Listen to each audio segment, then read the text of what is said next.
My son doesn't quite remember that I've told him to put something under the glue gun when he's using it, which means there's little bits of glue all over the table.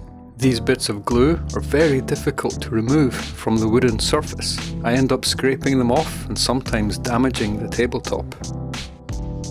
I thought that if I design a nice holder, he'll use that and save me lots of time removing the glue. All I need is to make something that keeps the gun from falling over. These small legs already on the gun unfortunately don't do that job well enough, and somewhere to collect the glue that drips out.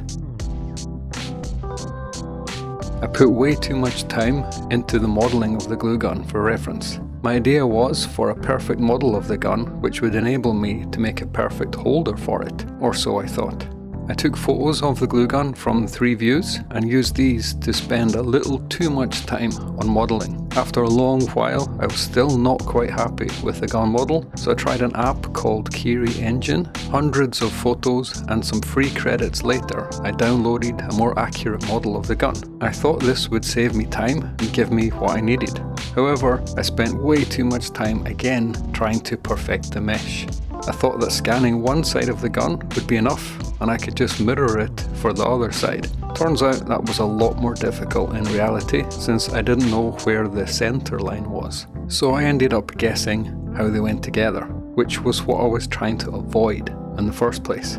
I should have scanned the gun standing up to get the whole object, but instead of scanning it again, I decided the first version would be enough. I quickly built a very rough model around the gun and gave it lots of room for error. My intention was to refine it later. This first version was just to test that it would work at all, which it did. I left it on the table with the glue gun resting in it and showed it to my son. I told him this was just a rough prototype and I was going to make a nicer one since the first version was very ugly. The front wasn't flush, the legs didn't need to be tapered, and the circle at the front wasn't even nice and round. So I started trying to make it nice, but despite many attempts, I couldn't make anything I liked. This one was very practical, so I tried to make a cuter version, then a softer version, a little cooler one, but too chunky, then one specific to the gun, would never have worked, a more interesting version, but would fall over, then a sturdy version instead, too sharp, which led to a rounder version. Meh.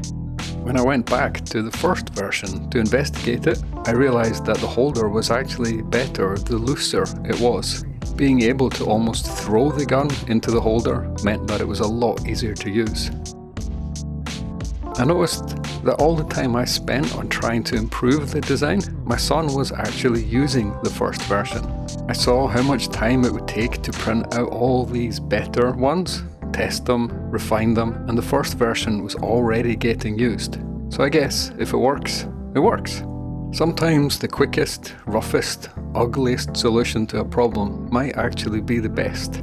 Knowing when to stop refining something just a little bit better could save you an enormous amount of time. If anyone knows exactly when this is, please tell me.